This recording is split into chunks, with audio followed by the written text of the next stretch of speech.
6 मार्चची संकष्ट चतुर्थी 6 राशींचं भाग्य घेऊन येते. चंद्रोदय वेल तिथी शुभ मुहूर्त शुक्रवारी. देवी लक्ष्मी बाप्पाची डबल कृपा. श्री स्वामी समर्थ. नमस्कार सर्वांना. तुम्हा सर्वांचं आपल्या योगेश्वर कृपा या यूट्यूब चॅनलवर सहर्ष स्वागत आहे. उद्या आहे भाळचंद्र संकष्ट चतुर्थी. तर आपण या व्हिडिओमध्ये पाहणार आहोत संपूर्ण संकष्ट चतुर्थी व्रताची माहिती. यामध्ये संकष्ट चतुर्थी व्रताची कथा तसेच उपाय कोणते करावे. चला तर मग व्हिडिओला सुरुवात करूया. वैदिक पंचांगानुसार 6 मार्च शुक्रवारी संकष्ट चतुर्थी आहे. ज्योतिषशास्त्रानुसार हा दिवस तब्बल 6 राशींसाठी भाग्यशाली असेल. हिंदू धर्मात भगवान गणेशाला प्रथम पूजनीय मानले जाते. कोणत्याही कामाची सुरुवात असो किंवा कोणताही शुभ समारंभ असो, विघ्न दूर करणारे भगवान गणेश यांची प्रथम पूजा केली जाते. हिंदू दिनदर्शिकेनुसार प्रत्येक महिन्यातील चतुर्थी तिथी भगवान गणेशाला समर्पित आहे. संकष्ट चतुर्थी व्रत प्रत्येक महिन्याच्या कृष्ण पक्षाच्या चतुर्थी तिथीला केले जाते. पंचांगानुसार 6 मार्च रोजी फाल्गुन महिन्यातील कृष्ण पक्षाच्या चतुर्थी तिथीला संकष्ट चतुर्थी असेल. याला भालचंद्र संकष्ट चतुर्थी असेही ओळखले जाते. संकष्ट चतुर्थीचा शुभ वेल चंद्रोदय वेल. भाग्यशाली राशींबद्दल जाणून घेऊया. संकष्ट चतुर्थी तिथी शुभ मुहूर्त. पंचांगानुसार फाल्गुन महिन्याच्या कृष्ण पक्षातील चतुर्थी तिथी 6 मार्च 2026 रोजी संध्याकाळी 7:53 सुरू होईल. या तिथीची समाप्ती 7 मार्च 2026 रोजी संध्याकाळी 7:17 होईल. संकष्टीचा उपवास चंद्रोदयाला सोडला जात असल्याने शुक्रवारीच हे व्रत पाळले जाईल. 6 मार्च 2026 शुक्रवार हा वार देवी लक्ष्मी आणि शुक्रग्रहाला समर्पित आहे. हा दिवस आनंद, समृद्धी, प्रेम, वैवाहिक जीवन, कला, सौंदर्य आणि भौतिक सुखसोयीशी संबंधित आहे. आज अनेक राशींना आर्थिक दिलासा मिळू शकतो. चला तर मग संकष्ट चतुर्थी चंद्रोदय वेल. धार्मिक मान्यतेनुसार संकष्ट चतुर्थीचा उपवास रात्री चंद्रदर्शन केल्यानंतरच सोडला जातो. 6 मार्च रोजी चंद्रोदयाची वेल रात्री 9:12 असल्याने यावर्षी मार्च महिन्यातील संकष्ट चतुर्थीचे व्रत 6 मार्च 2026 रोजी साजरे केले जाईल. पहिली रास आहे मेष. ज्योतिषशास्त्रानुसार 6 मार्चचा दिवस उत्साह आणि ऊर्जेने भरलेला असेल. कामावर तुमच्या कठोर परिश्रम आणि नेतृत्व कौशल्याचे कौतुक होऊ शकते. तुम्हाला एखादा नवीन प्रकल्प किंवा जबाबदारी मिळू शकते, जी भविष्यातील प्रगतीचा मार्ग मोकळा करेल. आर्थिक बाबींमध्ये सुधारणा होण्याची चिन्हे आहेत, परंतु तुमचे खर्च नियंत्रणात ठेवा. तुमच्या प्रेम जीवनात सकारात्मक बदल शक्य आहेत. वृषभ रास. ज्योतिषशास्त्रानुसार 6 मार्चचा दिवस तुमचा आत्मविश्वास मजबूत असेल आणि तुम्ही तुमच्या निर्णयावर ठाम राहाल. व्यावसायिकांना नफा अपेक्षित आहे. नोकरी करणाऱ्यांना वरिष्ठांकडून पाठिंबा मिळेल. कौटुंबिक वातावरण आनंददायी असेल. तुमच्या आरोग्याबाबत निष्काळजी राहू नका. मिथुन रास. ज्योतिषशास्त्रानुसार 6 मार्चचा दिवस तुमच्या बोलण्याचा आणि संवाद कौशल्याचा आज तुम्हाला फायदा होईल.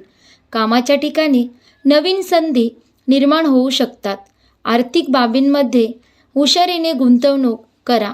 तुम्हाला मित्रांसोबत वेळ घालवण्याची संधी मिळेल. वैवाहिक जीवन सुसंवादी राहील. कर्क रास. ज्योतिषशास्त्रानुसार 6 मार्चचा दिवस कौटुंबिक जीवनात आनंदाचे वातावरण राहील. जुना वाद मिटू शकेल. तुमच्या नोकरीत प्रगतीचे संकेत आहेत. तुमची आर्थिक परिस्थिती सुधारू शकते, परंतु अनावश्यक खर्च टाळा. मानसिक शांती राखण्याचा प्रयत्न करा. सिंह रास. ज्योतिषशास्त्रानुसार 6 मार्चचा दिवस तुमचे व्यक्तिमत्व आकर्षक आणि प्रभावी असेल. तुमची सामाजिक प्रतिष्ठा वाढू शकते. नवीन करिअरच्या संधी निर्माण होऊ शकतात. तुमच्या प्रेम जीवनात प्रणय फुलेल. विद्यार्थ्यांसाठी दिवस अनुकूल आहे. तूळ रास. ज्योतिषशास्त्रानुसार 6 मार्चचा दिवस प्रेम आणि नातेसंबंधासाठी शुभ दिवस आहे. तुम्हाला सर्जनशील कामात यश मिळेल. व्यवसायात तुम्ही नवीन संपर्क करू शकता, जे भविष्यात फायदे आणतील. कुटुंबासोबत वेळ घालवल्याने तुम्ही आनंदी राहाल. संकष्ट चतुर्थीच्या दिवशी करा हे उपाय, नोकरीमध्ये होईल प्रगती. आता आपण पाहूया. चतुर्थीचा दिवस ज्ञान आणि यशाची देवता असणाऱ्या गणपती बाप्पाला समर्पित आहे. या दिवशी काही उपाय केल्यास करिअर आणि नोकरीच्या प्रगतीमध्ये फायदा होतो. संकष्ट चतुर्थीला कोणते उपाय करूया किंवा कोणते उपाय करावे जाणून घ्या. चतुर्थीला गणपतीच्या गणाधिप रूपातील पूजेसाठी समर्पित आहे. यावेळी बुद्धी, ज्ञान आणि सिद्धीची देवता मानली जाते. नोकरीतील अडचणी दूर करण्यासाठी आणि प्रगती मिळवण्यासाठी संकष्ट चतुर्थीच्या दिवशी काही उपाय करणे खूप फायदेशीर आहे. यावेळी चंद्रोदयाच्या दिवशी काही उपाय केल्याने नोकरी आणि व्यवसायात यश मिळण्यास मदत होते. संकष्ट चतुर्थीच्या दिवशी कोणते उपाय करावेत जाणून घेऊया. संकष्ट चतुर्थीला करा हे उपाय. मोदक आणि दुर्वा अर्पण करा. चंद्रोदयापूर्वी गणपती बाप्पासमोर शुद्ध तुपाचा दिवा लावा. त्यानंतर 21 दुर्वा आणि त्यांचे आवडते मोदक किंवा तिळाचे लाडू त्यांना अर्पण करावे. नोकरी किंवा व्यवसायात प्रगती करण्यासाठी दुर्वा आणि मोदक अर्पण करणे चांगले मानले जाते. असे मानले जाते की हे उपाय केल्याने कामाच्या ठिकाणी अडथळे दूर होतात आणि पदोन्नतीची शक्यता निर्माण होते. गणपती बाप्पाच्या या श्लोकाचे करा पठण. चंद्रोदयानंतर गणेश मूर्तीसमोर बसून संकटनाशन गणेश श्लोक कमीत कमी 3 वेळा पठण करा. या श्लोकाचे पठण केल्याने सर्व त्रास आणि मानसिक ताण कमी होण्यास मदत होते. या श्लोकाचे पठण करणे खूप फायदेशीर आहे. चंद्राला अर्घ्य अर्पण करा. चंद्राला जल अर्पण करतेवेळी पाण्यात हळद आणि तांदूळ टाकावे. अर्पण करताना बाप्पासमोर हात जोडून ओम श्री गणेशाय नमः किंवा ओम गणपते नमः या मंत्राचा जप करावा. असे केल्याने ज्ञान, भाग्य आणि पदोन्नती मिळते. त्यासोबतच सुख समृद्धी देखील मिळते. या मंत्राचा करा जप. बाप्पाची पूजा झाल्यानंतर वक्रतुंड महाकाय सूर्यकोटी समप्रभ निर्विघ्नं कुर्मे देव सर्व कार्येषु सर्वदा या मंत्राचा 108 वेळा जप करावा. असे केल्याने मुलाखतीमधील अडथळे, सौद्यामध्ये यश आणि कोणत्याही नवीन प्रकल्पात येणारे अडथळे दूर होण्यास मदत होते. संकष्ट चतुर्थी व्रत कथा पाहूया. प्राचीन काळी मगरध्वज नावाचा राजा होता. तो लोकप्रेमी होता. त्यांच्या राज्यात कोणी गरीब नव्हता. लोकांच्या मनात चोर, दरोडेखोराची भीती नव्हती. सर्व लोक बुद्धिमान, दानशूर आणि धार्मिक होते. राजाला मूळबाळ नव्हते. त्यानंतर महर्षी याज्ञवल्क्य यांच्या कृपेने राजाला पुत्रप्राप्ती झाली. यानंतर राजाने आपल्या राज्याची जबाबदारी त्यांचा मंत्री धरमपाल यांच्याकडे सोपवली आणि आपल्या राजपुत्राला वाढवायला सुरुवात केली. मंत्री धरमपाल यांनी राजाची सत्ता हाती घेतल्याने ते संपत्तीने श्रीमंत झाले. मंत्र्याला 5 पुत्र होते. मंत्र्याने आपल्या सर्व मुलांचे मोठ्या थाटामाटात लग्न केले आणि राजाच्या संपत्तीचा उपभोग घेऊ लागला. मंत्र्याच्या धाकट्या मुलाची पत्नी अत्यंत धर्मनिष्ठ होती. चैत्र महिन्यातील कृष्ण पक्षातील चतुर्थी तिथीला त्यांनी गणेशाचे उपवास व पूजा केली. हे पाहून तिच्या सासूने विचारले की ती तंत्रमंत्राचा वापर करून आपल्या मुलाला नियंत्रित करण्याचा प्रयत्न करत आहे का? मला हे सर्व तांत्रिक विधी आवडत नाहीत. त्याला उत्तर देताना सून म्हणाली की मी आणि सासू संकटाचा नाश करणाऱ्या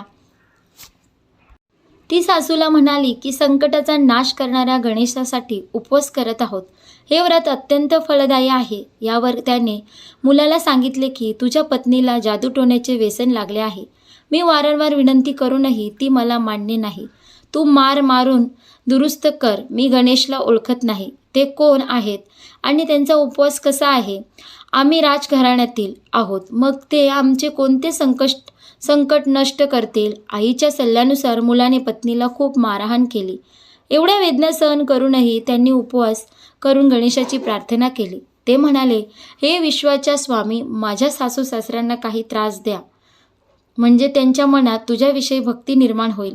यानंतर श्री गणेशाने सर्वांसमोर राजकुमाराचे अपहरण करून मंत्री धरमपाल यांच्या महालात लपून ठेवले. नंतर त्याने आपले कपडे आणि दागिने काढून राजवाड्यात फेकून दिले आणि स्वतः गायब झाला. इकडे राजाने आपल्या मुलाला हाक मारली, पण त्याला उत्तर मिळाले नाही.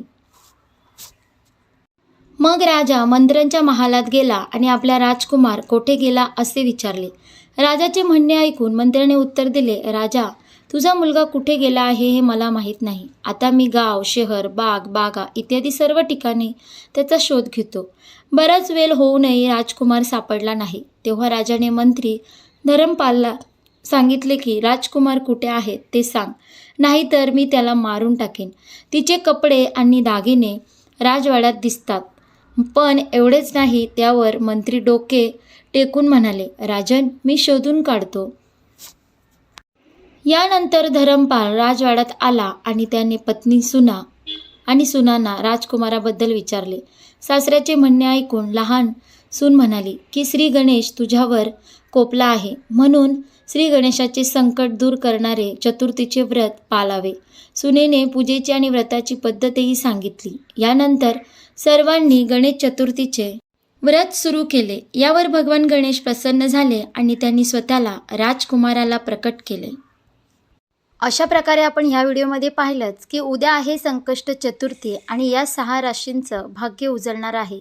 शुक्रवारी देवी लक्ष्मीचा वार असल्याने बाप्पाची आणि देवी लक्ष्मीचा तुम्हाला आशीर्वाद मिळेल. तसेच या व्हिडिओमध्ये पाहिले की संकष्ट चतुर्थीला कोणते उपाय करावे, व्रत कथा काय, ही संपूर्ण माहिती तुम्हाला जर आवडली असेल तर आपल्या व्हिडिओला लाईक करा, शेअर करा आणि आपल्या योगेश्वर कृपा या यूट्यूब चॅनलला नक्की सबस्क्राईब करा. भेटू एका पुढच्या नवीन व्हिडिओमध्ये. धन्यवाद. श्री स्वामी समर्थ. जय जय स्वामी समर्थ.